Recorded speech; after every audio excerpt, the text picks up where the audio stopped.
as a Muslim man, you have a goal in the dunya. Like obviously the main goal is worship Allah subhanahu wa ta'ala, which is us trying to earn our akhirah, the true success. But then you have your own dunya goals, like whether you want to be an alim, whether you want to work and be an entrepreneur, whether you want to be a good student in uni, whatever it is, you have a basic goal. And when you start really working towards that, understanding that you have to sacrifice, you can have anything, but you can't have everything. You can't have junk food and a six-pack at the same time. You can't be monetarily successful and then spend 7 hours gaming, right? You're gonna have to sacrifice the bad things. And as a Muslim, we don't have to think about the really, really difficult things that other people have to sacrifice. We don't care about zina, we don't care about alcohol, we don't care about parties.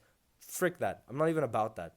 All we have to care about is not getting distracted from your phone, from bad things, and sleep. That's the only thing you can sacrifice, and that's the only thing that you should. So for me personally, I've chosen to sacrifice sleep. I have too many goals with my school, with my work, with my deen.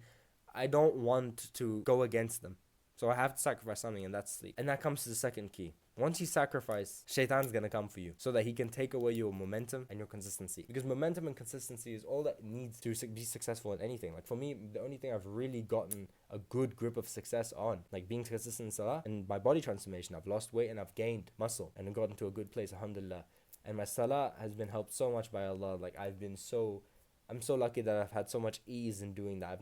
That's what it takes. But Shaytan is gonna come for you, akhi. Whether you start reading good books on Tawheed, whether you start memorizing Quran, whether you start working on a business, he's gonna come knocking.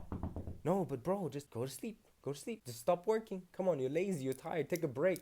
I'm not saying don't take a break. But my point is, he's gonna come and try his best to get you off. He's your enemy. He doesn't want you to succeed. Because if you succeed, you're gonna inspire other people to succeed. And if other people succeed, they're gonna understand, oh, Allah's the greatest. I should work towards Allah and working and then succeeding and being away from his traps. So for me, every single morning comes knocking. Come on, go to sleep after Fajr. Go to sleep after Fajr. He knows he's not gonna get me off Fajr, inshallah. Just go to sleep. Come on, just. And I sit there contemplating just before I make wudu. I sit there like exhausted because I haven't had my coffee yet, so I can't be at a normal capacity. I'm exhausted, 5.5 hours of sleep. And I was like, why am I doing this? Why? And that's the next key. So all these things link up. You gotta sacrifice, you gotta do the momentum and fight Shaytan.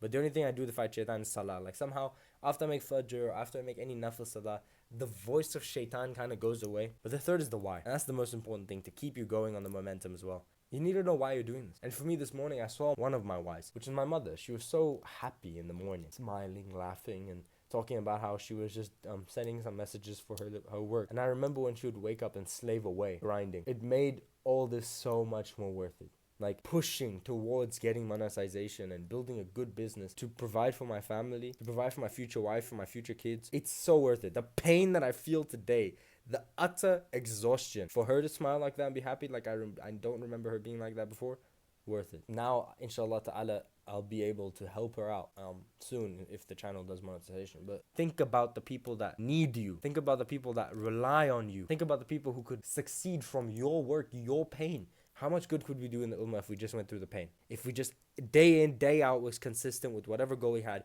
and we made a contribution to the ummah and for the sake of Allah subhanahu wa ta'ala and help people.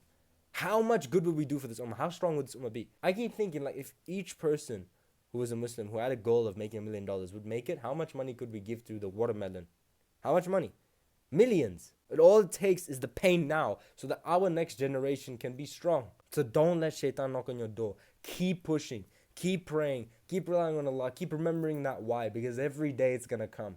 And if you win every single day, at one point you're going to win the year, the decade, and at the end of the day, I wish to see you in Jannah, which is the true win, the true success. Inshallah, I love you, bro. Keep safe. Please subscribe if you got value. That'll be nice. Alhamdulillah, and keep safe.